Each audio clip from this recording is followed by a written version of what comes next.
Hi everyone, welcome back. Last video में NEP that is the national education policy हमने कुछ bullet points discuss किए थे और कुछ पॉइंट्स हम आज डिस्कस कर रहे हैं इस वीडियो में। कुछ न्यू टर्मिनोलॉजीज़ हैं जैसे HEI आपका है, आपकी परख एक नया पॉइंट है जो इंट्रोड्यूस किया गया है हमारे इसमें। और बहुत सारी चीज़ें हैं जो रूल्स हैं चेंज किए जा रहे हैं हमारी एजुकेशन सिस्टम में। तो क्या क्या है उसको डिटेल में डिस्कस करते हैं। और एक बहुत इंटरेस्टिंग चीज़ यहाँ सामने आ रही है वो है education banks. Let's go ahead.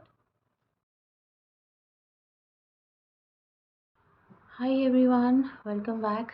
Last video में NEP that is the national education policy हमने कुछ बुलेट पॉइंट्स डिस्कस किए थे और कुछ पॉइंट्स हम आज डिस्कस कर रहे हैं इस वीडियो में। कुछ न्यू टर्मिनोलॉजीज़ हैं जैसे HEI आपका है, आपकी परख एक नया पॉइंट है जो इंट्रोड्यूस किया गया है हमारे इसमें। और बहुत सारी चीज़ें हैं जो रूल्स हैं चेंज किए जा रहे हैं हमारी एजुकेशन सिस्टम में।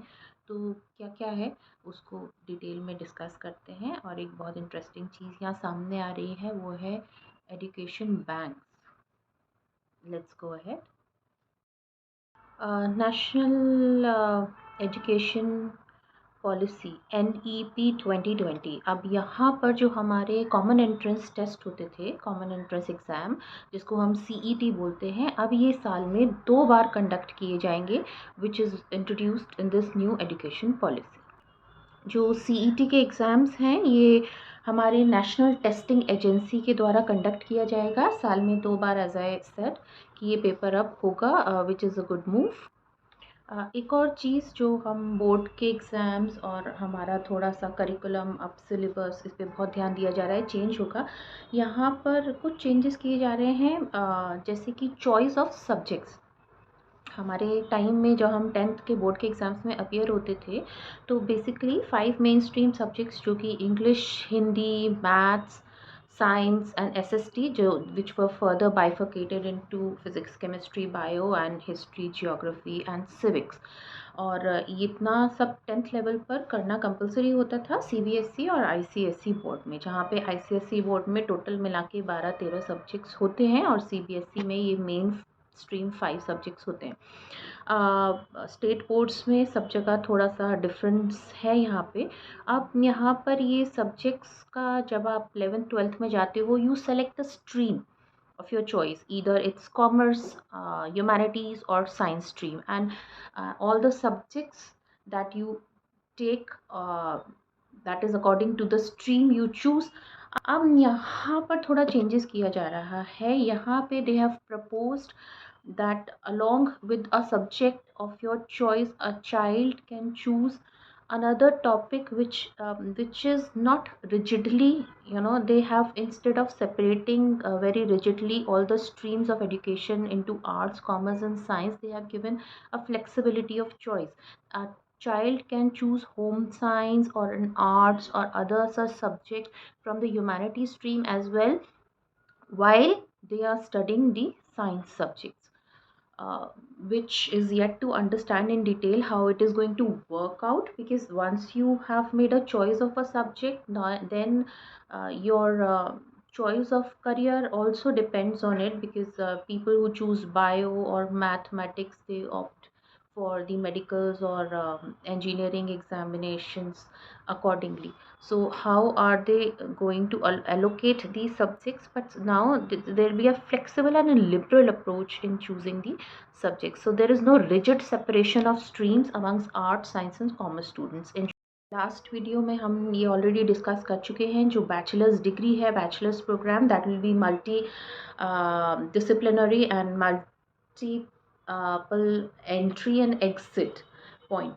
यहाँ पर 3 साल और 4 साल की जो ग्रेजुएशन प्रपोज्ड है, if you wish to take up a PG course आपको 4 साल की ग्रेजुएशन करनी पड़ेगी, अदरवाइज़ 3 साल की जो ग्रेजुएशन होगी आपके पास multiple entry and exit points होंगे in terms that when you leave your course after 1 year you are at least eligible to receive a certificate course at any point of time you want to resume your education you can continue from where you left the second year में आपको diploma and final year में आपको degree allot कर दी जाएगी। तो this is a multi disciplinary and entry and exit points यहाँ पर introduce किया गया है which is a good thing. कुछ नई टर्म्स इंट्रोड्यूस की गई हैं लाइक HEI, ABC, परख और नेशनल एजुकेशन पॉलिसी जिसे हम ऑलरेडी NEP 2020 करके एड्रेस कर रहे हैं। ABC is an academic bank of credit. ये एक kind of a digital credit है विच अ चाइल्ड और a student they earn throughout when they are studying. और ये इसको हम एकेडमिक बैंक ऑफ क्रेडिट, ये डिजिटली आपके एकेडमिक क्रेडिट्स जितने भी एक स्टूडेंट अर्न करता है throughout their phase of study, ये यहाँ पे एक स्टोर कर दिए जाएंगे which can be use for higher education institutions. जो दैट इज़ HEI, जो नया टर्म है HEI, ये आपके बैंक्स में क्रेडिट आपके सारे अक्यूमुलेट होते रहेंगे। And HEI is higher education institutions and which can be renewed and reviewed for your performance and results and choice of your courses. The time of final degree, whatever your total credit score has been, that will be taken into consideration by the HEI, that is higher education institutions, जो कि academic bank of credit में आपके throughout your study phase ये accumulate करते रहेंगे आपके performance credits को और पॉइंट्स को। एक और इंटरेस्टिंग चीज़ है, ये जो पॉलिसी सारी ड्राफ्ट की गई है, ये जो फॉर्मर हमारे चेयरमैन थे and x member of parliament mister के कस्तूरी रंगन, इनकी चेयरमैनशिप में ये पूरी पॉलिसी ड्राफ्ट की गई है। काफ़ी अच्छे पॉइंट्स इंट्रोड्यूस किए गए हैं and there are few things which are still complex to understand and we are researching on them and they will be well understood once they the education institutions start applying them practically. यहाँ पे छोटी classes के लिए school level पे जो education है वहाँ पर एक नया approach which I feel is no more a नया approach, it is nothing new because Delhi NCR में बड़े शहरों में काफ़ी सारे स्कूल्स हैं अब ऐसे जो उसकी तर्ज पर जो हमारी फॉरेन कंट्रीज़ थे mainly Finland and all such countries जहाँ पे एक्सपीरियंशियल लर्निंग बेस्ड सिस्टम वो लोग फॉलो करते हैं। अब मैं गुड़गांव से ये वीडियो बना रही हूँ so I can tell you the top 5 जो स्कूल्स हैं of Gurgaon, they also follow, if not completely, but they are slowly adapting this experiential learning based system into their pedagogy. There are 2-3 schools to shortlist who completely run on experiential learning based system. They do not conduct exam, बच्चा direct board के exam face करता है। ऐसे 2 top के schools हैं यहाँ गुड़गांव में and they are doing really well. Other schools they have adopted a mix policy कि कुछ ग्रेड 3 तक कुछ ग्रेड 5 तक फॉर्मल आपके एग्ज़ाम्स इंट्रोड्यूस नहीं करते हैं बच्चों को।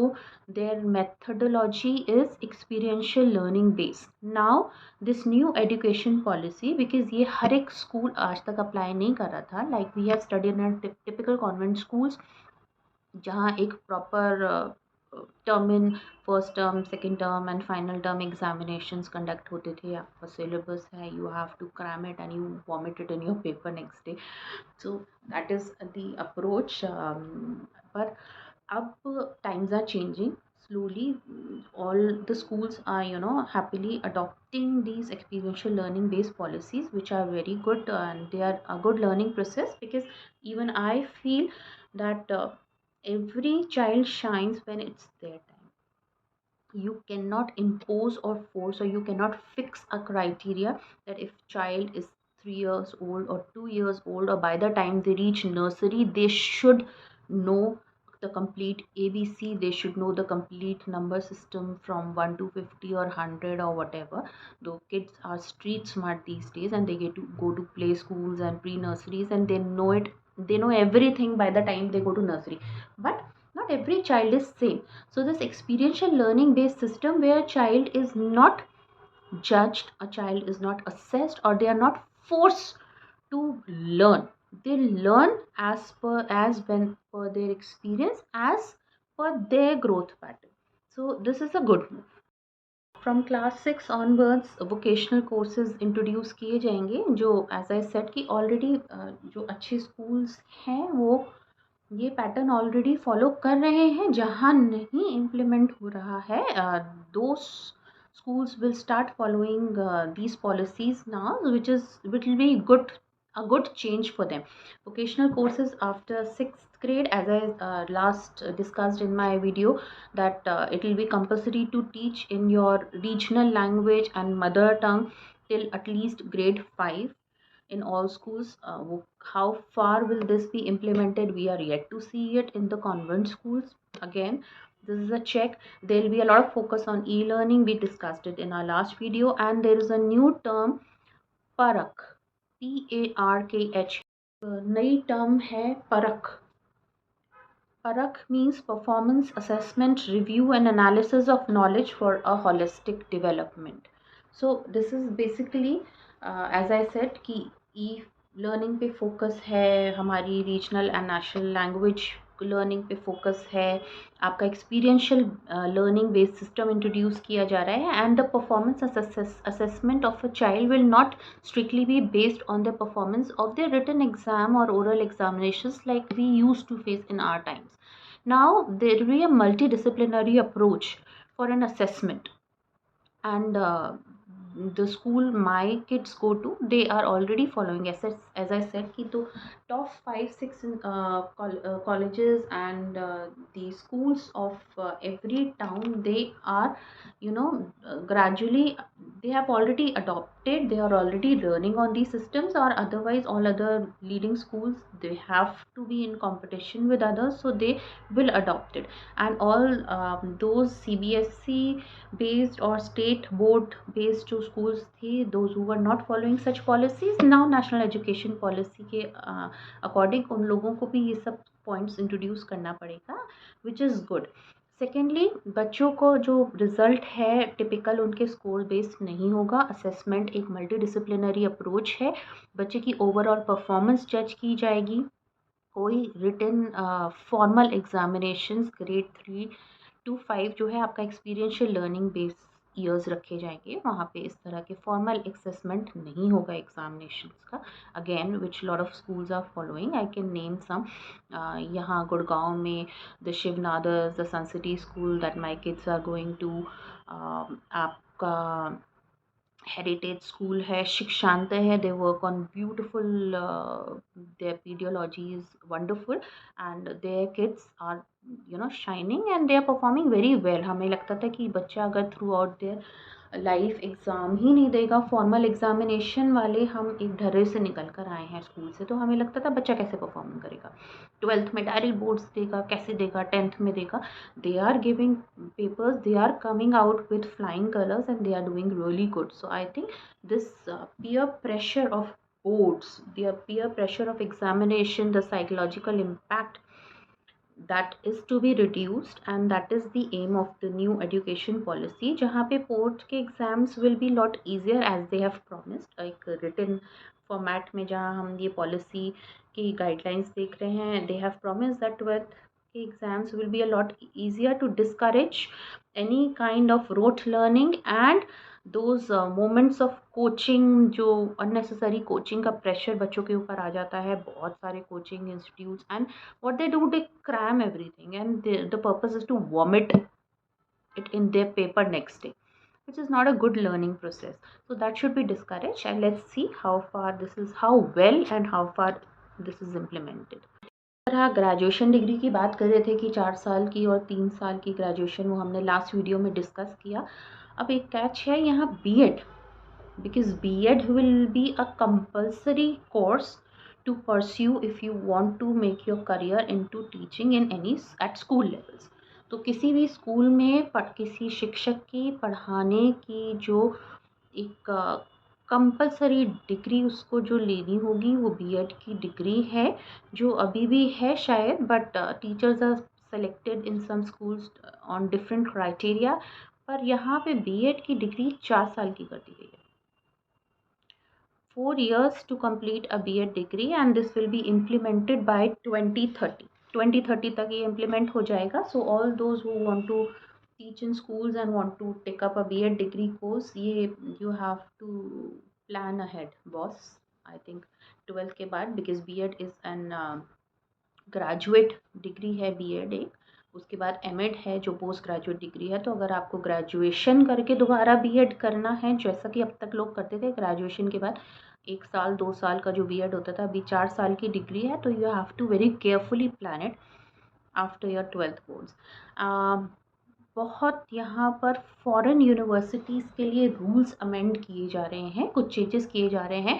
And the basic purpose is to invite foreign universities to have campuses in India. हम जानते हैं कि बहुत बच्चों का टारगेट रहता है फॉरेन यूनिवर्सिटीज़ में जाके पढ़ना फॉर हायर एजुकेशन, और कई बार वीज़ा की बहुत प्रॉब्लम है. कोरोना टाइम में हमने देखा कि students were स्टक्ड in other countries. अभी बहुत अच्छी फॉरेन यूनिवर्सिटीज़ को रूल्स अमेंड किए जा रहे हैं, और ये कोशिश की जाएगी to provide a lot of flexibility so that more and more good foreign institutions and universities should come up and establish their campuses in India. जहाँ पे जो बच्चा बाहर जाकर अफोर्ड नहीं कर सकता है, वो एटलीस्ट ट्राई करेगा कि वहाँ यहाँ उन्हें उन फॉरेन यूनिवर्सिटीज़ के इंडियन कैंपसेस में एडमिशन मिले, where the level of education will be equal. As we discussed, grade 3 to 5 will be an experiential learning based system. Good pedagogy, play, discover, find out, do activities. So a lot of focus and emphasis will be on the activity based learning rather than the typical classroom blackboard teaching and cramming things from the book. So it will be an experiential activity based learning. Go out, play, discover, find out and learn. That should be the aim. ये NEP 2020 में एक और change हुआ है. Now the ministry of human resources is renamed and it will be known as the ministry of education there of. And congratulations, बहुत अच्छी एक news school going बच्चों के लिए. There will be 10 bagless days for you all. 10 दिन बच्चे को भारी भारी ये बैग्स उठा के स्कूल नहीं जाना पड़ेगा. These 10 bagless days will be treated as informal internship. Informal internship क्या है कि they where students will learn any vocational course of their choice. And again the focus will be कि जहाँ पे टिपिकल क्लासरूम लर्निंग के अलावा महीने में आपको 10 बैगलेस डेज जो मिल रहे हैं, वो उनको फोकस आपकी experiential learning, vocational courses learning, and it will be counted as an informal internship as it said. ये कौन सी क्लास से इम्प्लीमेंट होगा? आई फील कि it will be applicable for the higher grades, and this will again be an interesting things for students to know. So this was all about the national education policy. Stay connected with Legal Pandit on YouTube and Instagram for more such updates. Thank you.